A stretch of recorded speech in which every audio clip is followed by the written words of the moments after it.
எல்லாருக்கும் வணக்கம். ஆகஸ்ட் 8ஆம் தேதி பட்ஜெட் முடிஞ்சப்புறம் முதல் வீக்கெண்டில் தமிழ்நாட்டு பட்ஜெட்டை அனலைஸ் பண்ணலான்னு இருக்கோம். இந்த பட்ஜெட்டை டீட்டெயில்டாக நானும் பிரபஞ்ச சக்கரவர்த்தியும் சாட்டர்டே 8ஆம் தேதி அன்னைக்கு அனலைஸ் பண்ணலான்னு இருக்கோம். கார்த்தால இவெண்ட் இருக்கும். மார்க்கெட்டில் லேட்டஸ்ட் என்ன இன்சைட்ஸ் இருக்குங்கிறதையும் பார்த்துட்டு அப்படியே என்னோட ஃப்ரீ மணி புக்கையும் டிஸ்கஸ் பண்ணலான்னு இருக்கோம். இவெண்ட் ஃப்ரீ கீழே இருக்கிற லிங்கை கிளிக் பண்ணி டிக்கெட் ரிசர்வ் பண்ணிக்கோங்க.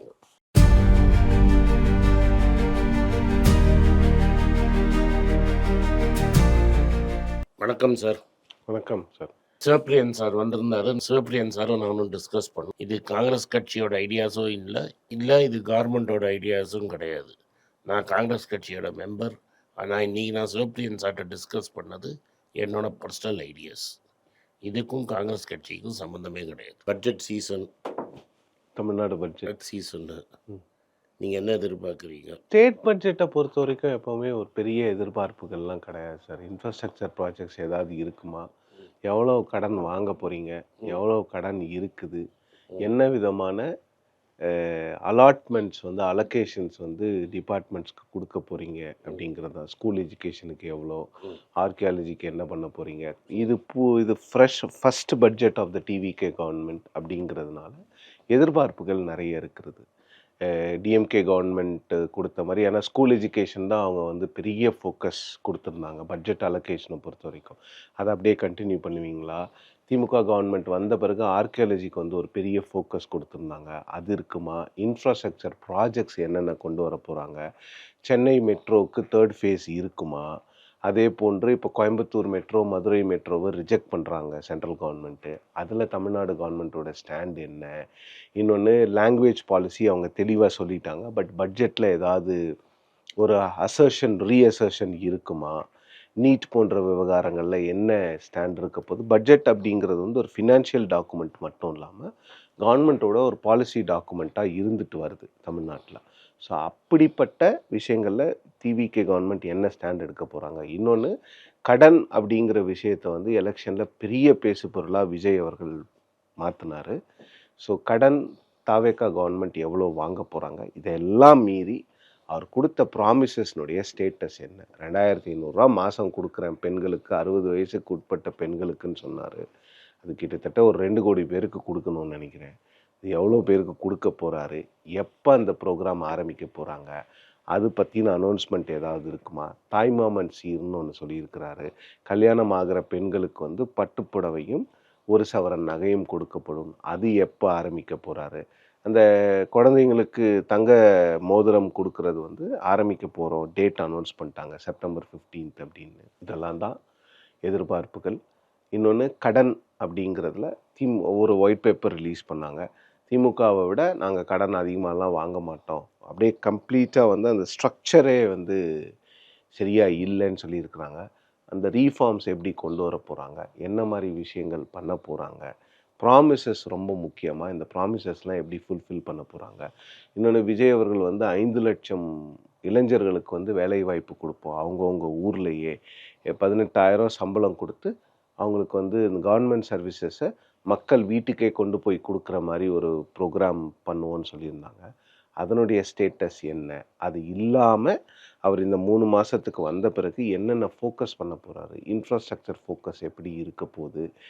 பைப் டு வாட்டர் சப்ளை சென்னையில் சபர்பன் ஏரியா வரைக்கும் 5 வருஷத்தில் கொடுக்கணும்னு சொல்லியிருக்காங்க. அதை எப்படி கொண்டு வர போகிறாங்க? பெரிய ஒரு எதிர்பார்ப்பு இருக்குது. எது பண்ண முடியும், எது பண்ண முடியாது? என்ன கேட்குறீங்க? உங்களை கேட்குறேன். இது என்னோட பர்சனல் கருத்து. இது என் கட்சியின் கருத்து இல்லை, என்னோட கருத்து. அதை நான் முன்னாடி சொல்லிடுறேன். நான் எக்ஸ்பெக்ட் பண்ணுறது பட் நடக்குங்கிற நம்பிக்கை எனக்கு இல்லை. நீங்கள் கடனோட ப்ராப்ளம் சால்வ் பண்ணணுன்னா எலக்ட்ரிசிட்டி அண்ட் டிரான்ஸ்போர்ட்டை நீங்கள் அட்ரஸ் பண்ணணும். பட் எனக்கு இது நடக்கும்னு நம்பிக்கை இல்லை. எலக்ட்ரிசிட்டியை நீங்கள் அட்ரஸ் பண்ணணுன்னா அக்ரிகல்ச்சரை நீங்கள் அட்ரஸ் பண்ணணும். இன்னொன்று, அந்த 100 யூனிட் 200 யூனிட் ஃப்ரீ கொடுக்குறது பரவாயில்ல. எனக்கு மெயினாக லீக்கேஜ் அக்ரிகல்ச்சர் தான். ஒரு மோட்டர் ஓட்டுறதுக்கு தான் உங்களுக்கு பவர் ஃப்ரீயாக வேணுமே தவிர 20% ஆஃப் ஆல் எலக்ட்ரிசிட்டி லாஸஸ் அந்த அக்ரிகல்ச்சர்னால் தான் ஆகுது. ஒரு வாட்டி முன்னாடி ஒரு கவர்மெண்ட் அதை மீட்டரை போடலான்னு சொன்ன போதே மக்கள் கொந்தளித்தாங்கன்னு. இது அகைன் என்னோட பர்சனல் ஒப்பீனியன். தமிழ்நாட்டில் விவசாயம்ங்கிறது இண்டிபெண்ட் ஃபார்மருங்கிறது ரொம்ப கம்மி. எல்லாரும் என்ன பண்ணுறாங்கன்னா லேண்ட் லாட்னா 1 ஏக்கர் 2 ஏக்கர் 3 ஏக்கர் வச்சுருக்கிறவங்கலாம் நீங்கள் ஊருக்காரவங்களுக்கு என்ன பெட்டராக தெரிஞ்சிருக்கும். வேறு ஏதோ ஒரு வேலையை பண்ணிக்கிட்டு இதை ஒரு சைடாக தான் பண்ணுறாங்க. தட் இஸ் டியூவல் இன்கம் ஃபேமிலியாக தான் இப்போ இருக்குது. சில பேர் கவர்மெண்ட்டில் வேலையாக இருக்காங்க, டீச்சராக இருக்காங்க, அப்படியே சைடில் இதை பார்க்குறாங்க. ஊரில் வேறு ஏதாவது கடை வச்சுருக்காங்க, இது சைடில் பார்க்குறாங்க.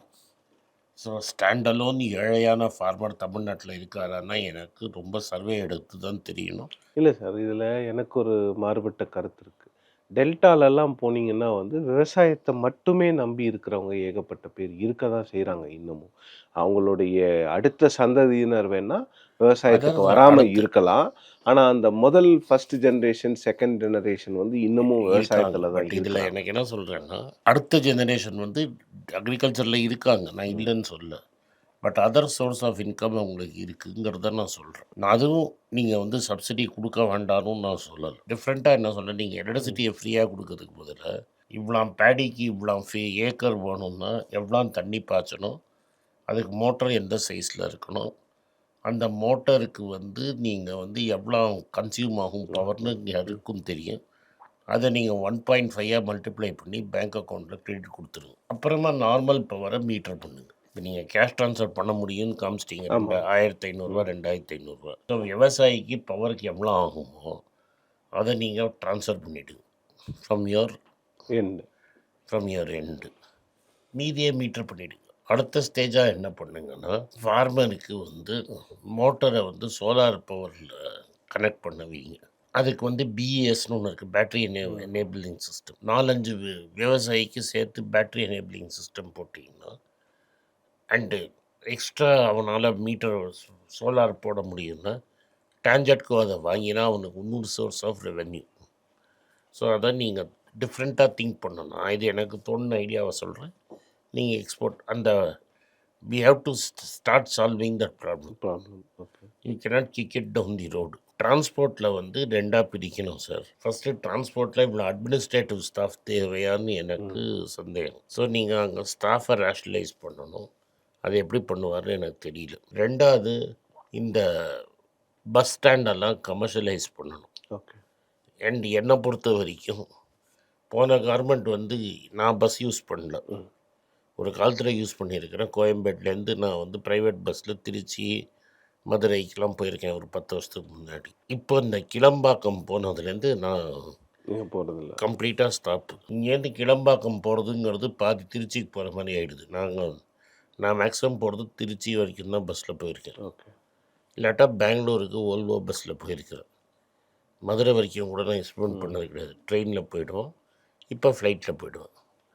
ஸோ இது வந்து இம்ப்ராக்டிக்கல். இப்போ இவங்க கொண்டு போய் அதை புது பஸ் ஸ்டாண்டுன்னு வச்சுருக்கிறது இம்ப்ராக்டிக்கல். ஃபஸ்ட்டு ஸ்டெப்பு அது. சார், பட் அன்னைக்கு பாரிஸில் இருக்கும்போது கோயம்பேடுவே அவுட் சைட் த சிட்டி தானே சார்? அப்படி தானே இருக்கும். சிட்டி வளர வளர சார் கோயம்பேடு வேறு, இப்போ இருக்கிறது வேறு. இப்போ நான் வந்து கோயம்பேடாவது அண்ணா நகர் பக்கத்தில் இருக்குது. இப்போ என்னை விட்டுருங்க, எனக்கெல்லாம் I don't need it. And பஸ்ஸில் யூஸ் பண்ணுறவங்களுக்கு காசு இல்லாதவங்க தான் பஸ்ஸில் இருப்பாங்க சார். அப்படி ஜென்ரலைஸும் பண்ண முடியாது. அப்படி இல்லை சார், நார்மலாக சொல்கிறேன். ஒரு லோவர், நான் சொல்கிறது கவர்மெண்ட் பஸ்ஸை யூஸ் பண்ணுறவங்க. Those who cannot afford to use Volvo தான் அதை யூஸ் பண்ணுவாங்க. அவனை திருவத்தியூர்லேருந்து வண்டலூர் போகிறதுக்கு எவ்வளோ நேரம் ஆகும்? இல்லை, வேற எங்கே பஸ் ஸ்டாண்ட் வைக்க முடியுங்கிறது. கோயம்பேட்டிலேருந்து எதுக்கு மாற்றிட்டீங்க?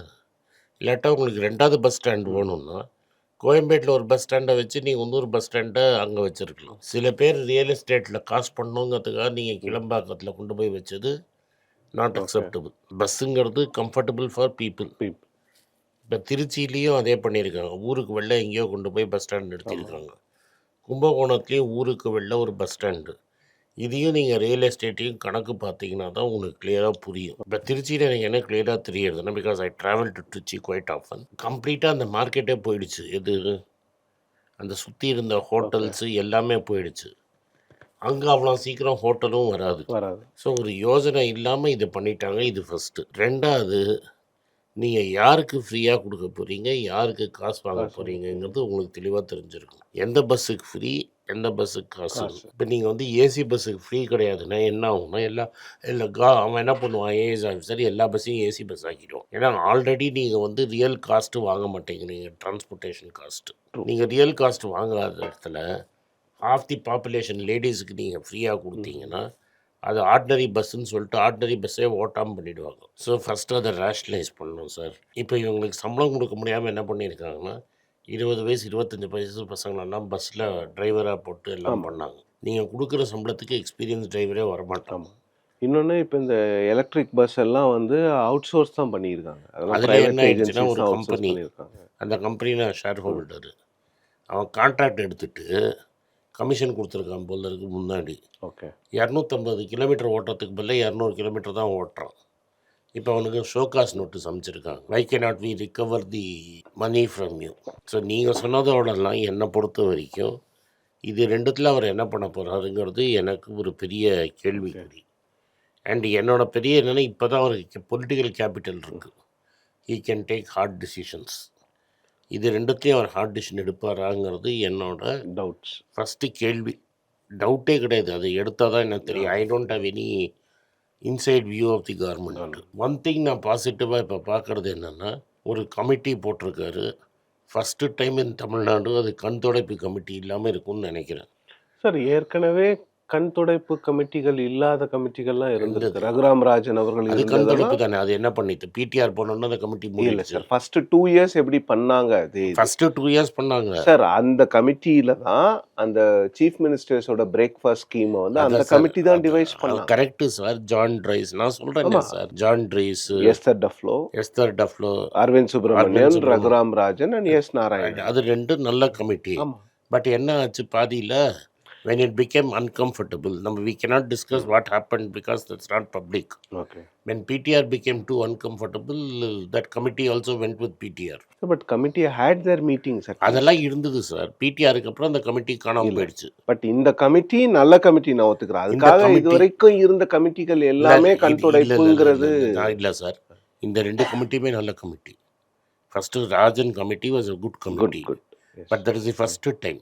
நான் ஏன் வெறுப்பில் சொல்கிறேன்னா 95 வயசு ஒரு கிழவர் இங்கே உட்காந்துட்டு இருக்கிறாரு. அவர் தான் இந்தியாவே ரிஃபார்ம் பண்ணது. நான் அவரை ஒரு 3 ஹவர் பேட்டி எடுத்து என்னோடய லைப்ரரி அவர் இதை பப்ளிக்காக போடாதான்ட்டார். நான் அதை ப்ரைவேட் ரெக்கார்டாக வச்சுருக்கேன். அன்னைக்கு டேப் போட்டு கேட்டுக்கிறதுக்கு. 91 என்ன ஆச்சுன்னா nothing to do with today. Jayalalithaa மேலே எனக்கு இருக்கிற பெரிய வெறுப்பே என்னென்னா அது மாதிரி ஆளை யூஸே பண்ணலை. கலைஞரையும் யூஸ் பண்ணலை. யார் சொல்கிறீங்க? நான் சொல்கிறது சி ரங்கராஜன் நான் சொல்கிறேன். அவர் இங்கே தான் அடையாரில் தான் உட்காந்துன்னு இருக்காரு. அவரை யூஸே இப்போ வயசு ரொம்ப ஆகிடுச்சு விட்ருங்க. அவரை யூஸே பண்ணலை. அது மாதிரி டிஎன் ஸ்ரீனிவாசன் ஒருத்தர் இருந்தார். இந்தியாவிலேருந்து போன எக்கனாமிஸ்டில் உலகத்தில் இருக்கிற பாதி எக்கனாமிஸ்ட் வந்து தமிழன் தான். Another half Bengali. Tamil Nadu government இந்த ரகுராம் ராஜன் கமிட்டி, அரவிந்த் சுப்ரமணியன் கமிட்டிக்கு முன்னாடி அவங்கள யாருமே யூஸ் பண்ணல. அது பெரிய தப்பு. ஏன்னா தமிழ்நாடுவை டெவலப் பண்ணுறதுக்கு அவங்க நிறைய ஐடியாஸ் கொடுத்துருப்பாங்க. இங்கே இந்த கமிட்டி இன்னும் கொஞ்சம் பவர்ஃபுல்லாக போட்டிருக்காங்க. இதை நான் வெல்கம் பண்ணுறேன். ஏன்னா இது வந்து மான்டேக் சிங் அகர்வாலியா, அபிநந்தன் மோடி, இன்னும் 2 பேர் இருக்காங்க. எல்லாருமே வந்து ரெவென்யூ எக்ஸ்பர்ட்ஸ். 8% ஆஃப் ஜிடிபி ஆன டேக்ஸு போன 5 வருஷத்தில் 6% ஆஃப் ஜிடிபி ஆகிடுச்சு. இப்போ நம்ம ஸ்கீமெல்லாம் பண்ணணும்னா 8லேருந்து 10% ஆஃப் ஜிடிபியாவது நீங்கள் வருவாய் எடுக்கணும். அந்த வருவாய் 4% எங்கேருந்து வரப்போகிறதுங்கிறதுக்கு தான் இந்த கமிட்டி போட்டிருக்காங்க. இதில் இன்னொன்று அந்த கமிட்டி ரெஃபரன்ஸில் நான் படித்தேன்னு நினைக்கிறேன். நீங்கள் தான் கரெக்ட் பண்ணணும். லிக்கரை வந்து எப்படி ட்ரீட் பண்ணுறது.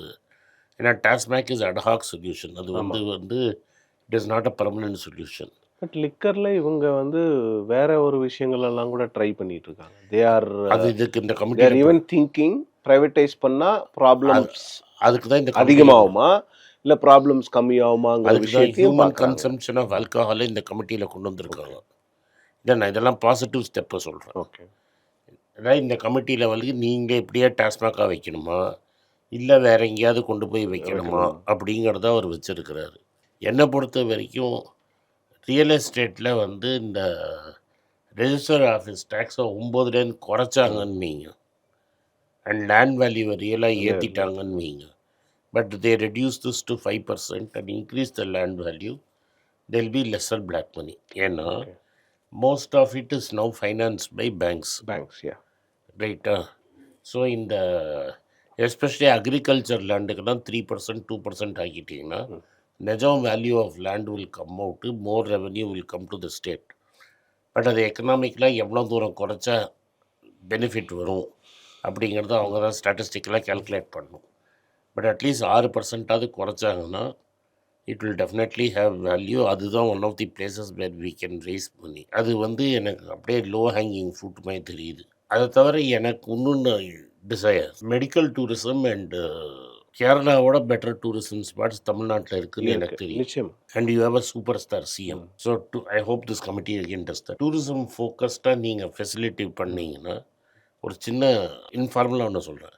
நவகிரக கோயில் நம்ம ஊரில் தான் இருக்குது. ஆமாம், கும்பகோணம் பக்கம். ஊரில் இருக்கிற நார்த் இந்தியாவில் இருக்கிற எல்லா அஸ்ட்ராலஜருக்கையும் நம்ம கரெக்டாக கவனிச்சோன்னா அவன் பாட்டுக்கு பரிகாரம் எழுதி தள்ளிடுவான். இன்னைக்கு லிவிங் எக்ஸாம்பிள் வந்து திருவண்ணாமலை நம்ம கூட்டத்தோட ஆந்திரா கூட்டம் தான் அங்கே ஜாஸ்தியாக இருக்குது. இன்ஃபேக்ட் ரீல்ஸே ஓடுது தெலுங்கில் பேசுகிறாங்கன்னு. அது நம்மளுக்கு ஏன் நல்லதுன்னா அவன் வந்து பணத்தை இங்கே செலவு பண்ணால் நம்ம லோக்கல் ஸ்மால் ஜாப்ஸ் நீங்கள் சொன்னீங்கன்னா 5 லட்சம் ஜாப்ஸு, அந்த ஜாப்ஸ் க்ரியேட் ஆகும். ஜிஎஸ்டி இந்த ஊரில் செலவு பண்ணுவான், ஜிஎஸ்டி இங்கே கலெக்ட் ஆகும், சின்ன சின்ன பில்டிங்ஸ் வரும். ஸோ உங்களுக்கு கலெக்ஷன் ஜாஸ்தியாகும். எது டூரிசம். அதுக்கு நம்ம ஊரில் வந்து டூரிசம்க்கு ப்ராப்பர் ஃபோக்கஸே கிடையாது. தேனி பக்கத்தில் நிறைய ஹில் ஸ்டேஷன்ஸ் இருக்குது. நம்ம வெறும் ஊட்டியே கொடைக்கானல் மட்டும் பார்த்துட்ருக்கோம், ஏலகிரி அட் டைம்ஸ் பார்க்குறோம், ஏற்காடு பார்க்குறோம்.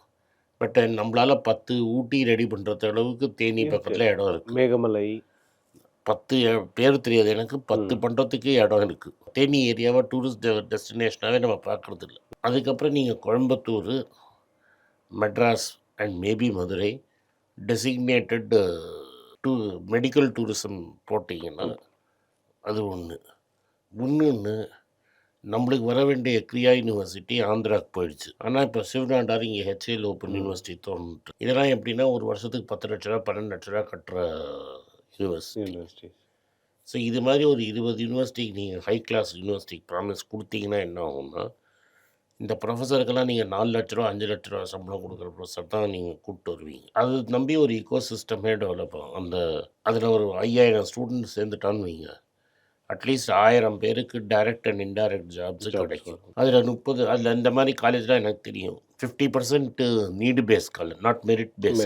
தட் இஸ் உனக்கு மார்க் படிக்கிறதுக்கு மார்க் இருக்குது, உங்கள் அப்பாவால் ஃபீஸ் கட்ட முடியாது, அதுவும் கிரேடில் வச்சுருக்காங்க எந்தெந்த ஃபீஸில் என்னென்ன கிரேடுன்னு.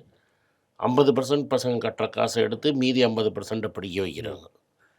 ஒரு 20-25% நீங்கள் தமிழ்நாட்டுக்கு தள்ளலாம். So quality of education in Tamil Nadu improve ஆகும். அடுத்தது நம்ம வந்து எஜுகேஷன் ஸ்பெண்ட் பண்ணணும்னு நீங்கள் சொன்னீங்க.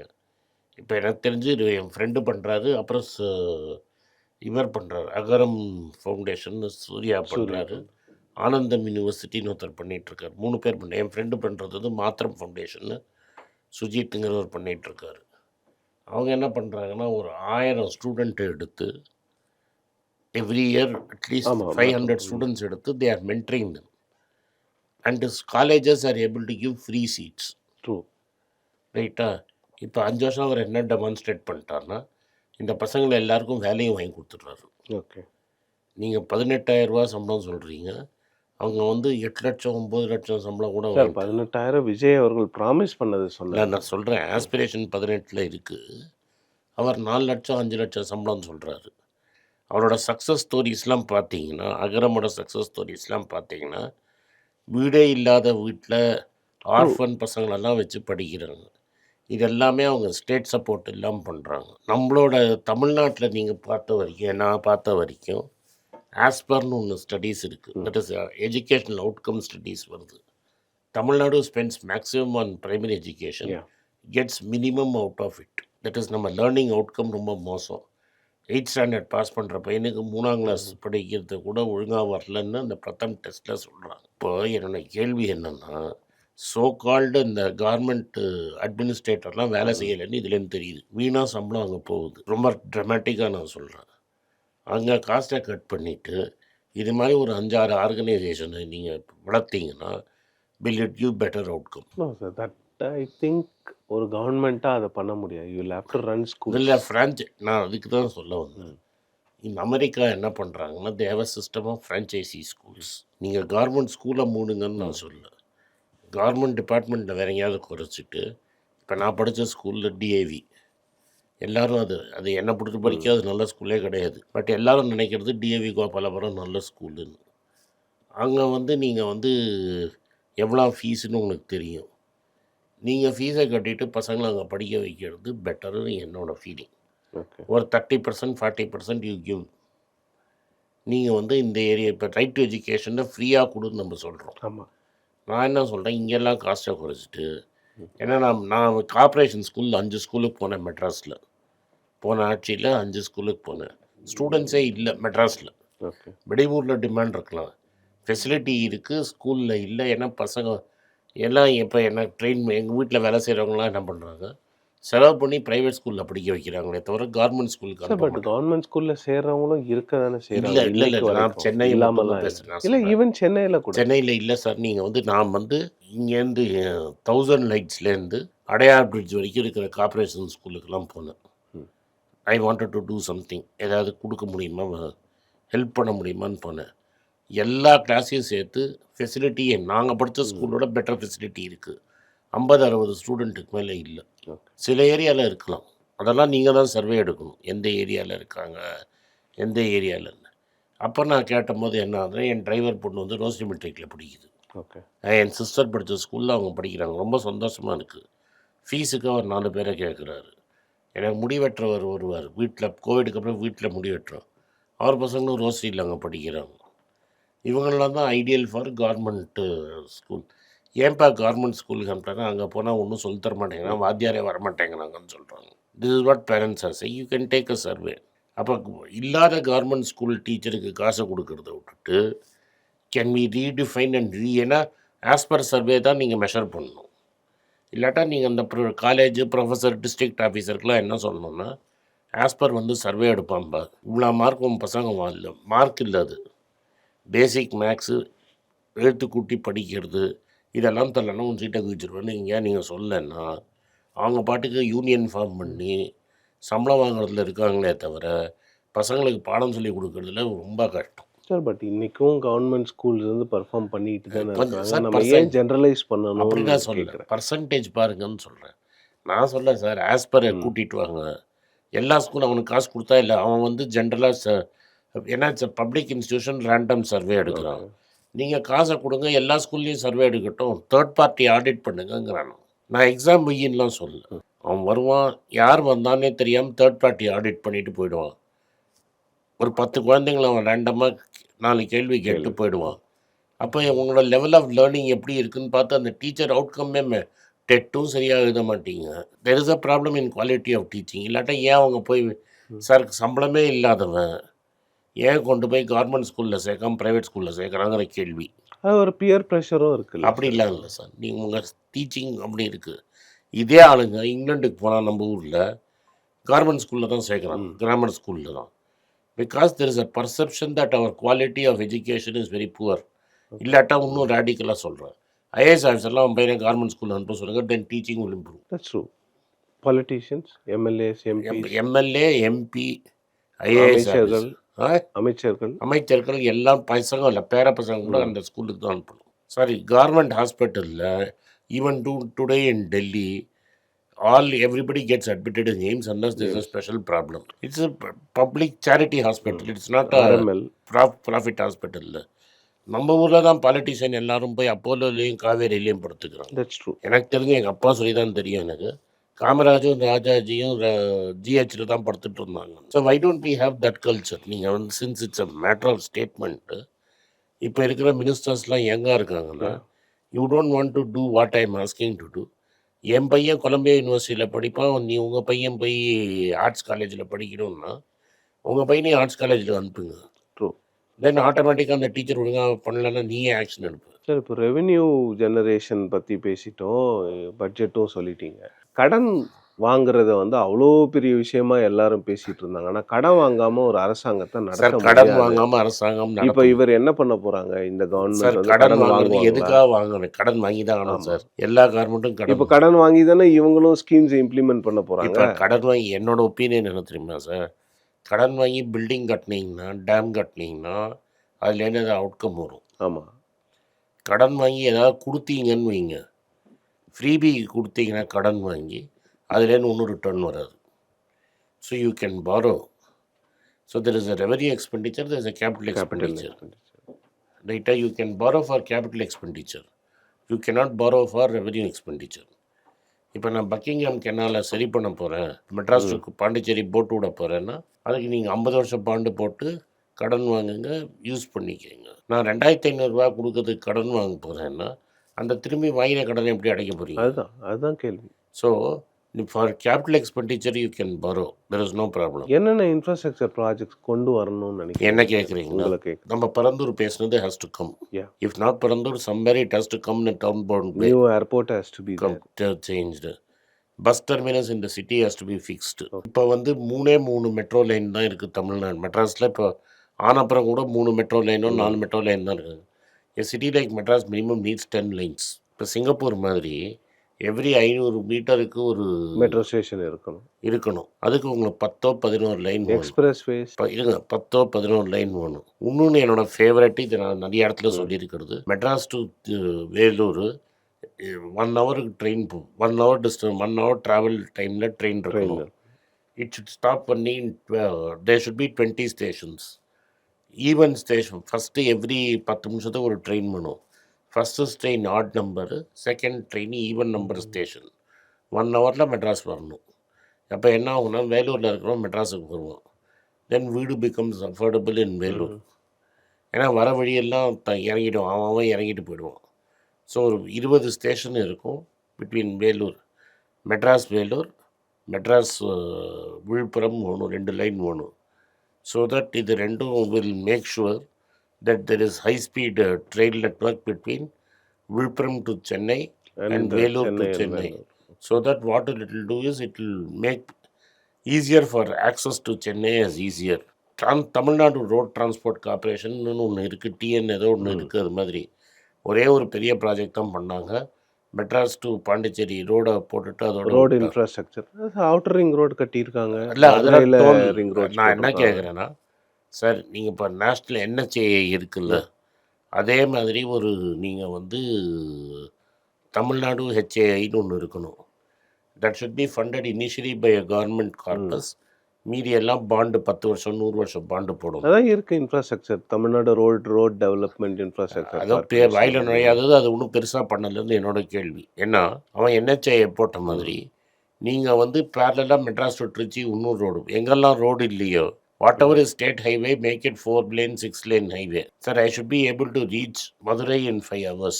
I should be able to reach Madurai in 5 hours. I should be able to reach Trichy in 3 hours or 4 hours, 3.5 hours. City could end to end you should travel in 8 hours பண்ணிங்கன்னா தான், that is Kanyakumari to Chennai in 8 hours 9 hours பண்ணிங்கன்னா தான் connectivity improve ஆகும். அதுக்கப்புறம் இந்த வில்லேஜையும் இந்த ரோடையும் link பண்ணுறதும் அந்த என்ன ப்ராடக்ட் வேணும். இதில் எந்த ரேட்லலாம் டோல் போட போகிறீங்க, எந்த ரோட்டில் டோல் போட போதில்லை அப்படிங்கிறது பண்ணணும்.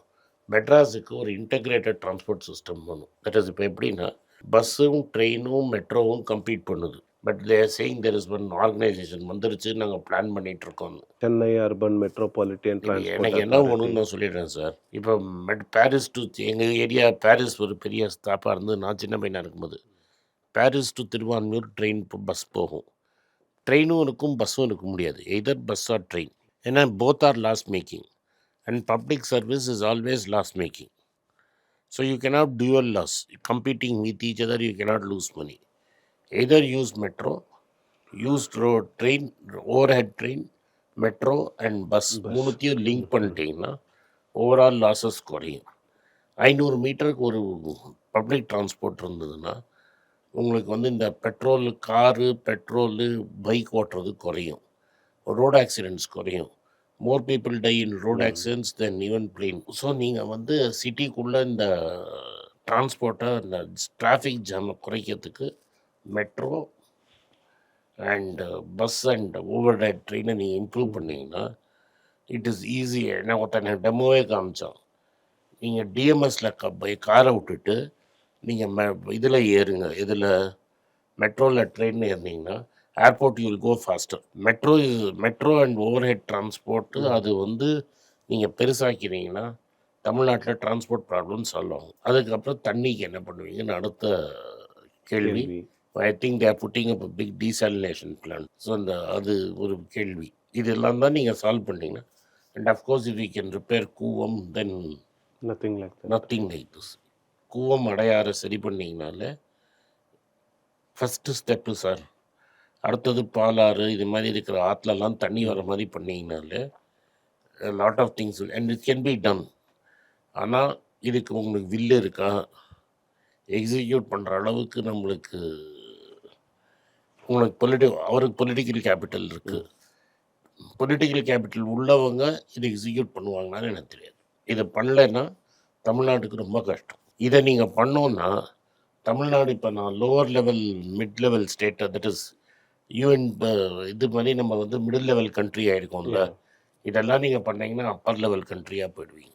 ஓகே. எஸ்பெஷலி இது நான் இன்னொன்று விட்டேன், ஹெல்த்து விட்டேன். ஏன்னா நம்மளுக்கு ரிலேட்டிவ்லி பெட்டர்னு ஹெல்த்தையும் நீங்கள் இதை ஃபிக்ஸ் பண்ணிட்டீங்கன்னா your things will do very well. But whether we have the will to do it I don't. கடன் வாங்கணும். இன்ஃப்ராஸ்ட்ரக்சருக்கு கடன் வாங்குங்க சார், ஃப்ரீபீஸுக்கு கடன் வாங்காதீங்க. இதுதான் என்னோடய ஃபீலிங். ரெவன்யூ எக்ஸ்பெண்டிச்சர் கேபிட்டல் எக்ஸ்பெண்டிச்சர்னு இருக்குது. கோல்ட் ட்ரிங்க் கொடுக்கறது ரெவன்யூ எக்ஸ்பெண்டிச்சர், 2500 கொடுக்கறது ரெவன்யூ எக்ஸ்பெண்டிச்சர், 200 யூனிட் ஃப்ரீ கொடுக்கறது ரெவன்யூ எக்ஸ்பெண்டிச்சர், எக்ஸ்பிரஸ்வே கட்டுறது கேபிட்டல் எக்ஸ்பெண்டிச்சர், ஏர்போர்ட் கட்டுறது கேபிட்டல் எக்ஸ்பெண்டிச்சர், மெட்ரோ போடுறது கேபிட்டல் அப்போ எக்ஸ்பெண்டிச்சர். எது வேணும்னு நம்ம தான் முடிவு பண்ணி அந்த மக்கள் தான் முடிவு பண்ணணும். ஏன் I won't blame any government. Buckingham கெனாலை சரி பண்ணுறதுங்கிறது பப்ளிக் இது. நிறைய பேருக்கு வேலை கிடைக்கும் சார். நீங்கள் கேட்குற 18,000 ரூபா சம்பளம்லாம் ஒன்றுமே இல்லை. Tourism is a low hanging fruit on capital expenditure. இதை நீங்கள் கேபிட்டல் எக்ஸ்பெண்டிச்சர் ஃபிக்ஸ் பண்ணிங்கன்னா ஆட்டோமேட்டிக்காக உங்களோட ஜாப் க்ரியேஷன்லாம் ஃபிக்ஸ் ஆகிடும். பட் இது 5 வருஷத்தில் பண்ண முடியாது. இன்றைக்கி பண்ண ஆரம்பித்தாருன்னா 10 வருஷம் கழிச்சு எஃபெக்ட் தெரியும். 10 வருஷத்தில் அவர் என்ன கால்குலேட் பண்ணுவார்னா நடுவில் ஒரு எலெக்ஷன் வரும், எப்படி சர்வைவ் ஆகணும்னு பார்ப்பார். அதுதான் ப்ராப்ளம். நன்றி சார். நன்றி. எல்லாருக்கும் வணக்கம். குழந்தைங்களுக்காக ஃபைனான்ஷியல் லிட்ரஸி மணி ஃபார் நத்திங்னு 2வது பார்ட்டு. அண்ட் இதில் வந்து செக் எழுதுறது எப்படி, டெபாசிட் ஸ்லிப் எழுதுறது எப்படி, பணம் எப்படி வந்தது, பார்ட்டர்லேருந்து டிமானிட்டைசேஷன் வரைக்கும் எல்லாத்தையும் கவர் பண்ணியிருக்கோம். உங்கள் குழந்தைங்க அப் டு ஏஜ் 10, 12க்கு ரொம்ப யூஸ்ஃபுல்லாக இருக்கும். இந்த புக் இப்போதைக்கு ஒரு ஸ்பெஷல் ப்ரைஸில் 450 ரூபாய்க்கு கொடுக்குறோம். இதை யூஸ் பண்ணிக்கோங்க. நன்றி, வணக்கம். moneypage.com வெப்சைட்டை சப்ஸ்கிரைப் பண்ணுங்கள். ஒரு வாரத்துக்கு 4 ப்ரீமியம் ஆர்டிக்கலும் ஃப்ரீ ஆர்டிகல்ஸ் ஒரு 10லேருந்து 15 நாங்கள் போடுறோம். இது சப்ஸ்கிரிப்ஷன் ஒரு மாதத்துக்கு 99 ரூபா தான். இங்கே சொல்கிற கான்செப்ட்ஸை கிரேட்டாக எக்ஸ்பேண்ட் பண்ணி போடுறோம். நீங்கள் படிச்சிங்கன்னா உங்களுக்கு யூஸ்ஃபுல்லாக இருக்கும். நன்றி, வணக்கம். வணக்கம். குழந்தைங்களுக்காக ஒரு புஸ்தகம் லான்ச் பண்ணோம். அது ரொம்ப சக்ஸஸ்ஃபுல்லாக இருக்குது. யாருக்கெல்லாம் அந்த புஸ்தகம் போகணுமோ எங்கள் டீமுக்கு கான்டாக்ட் பண்ணுங்கள். கீழே இருக்கிற நம்பர்லேயும் வெப்சைட்லேயும் கான்டாக்ட் பண்ணிங்கன்னா உங்களுக்கு அந்த புஸ்தகத்தை நீங்கள் வாங்கிக்கலாம். மற்ற எங்கள் புஸ்தகமும் அவைலபிள் எங்கள் வெப்சைட் மூலமாகவும் வாங்கலாம். கீழே இருக்கிற வாட்ஸ்அப் நம்பர்லேயும் மெசேஜ் அனுப்பலாம். நன்றி, வணக்கம்.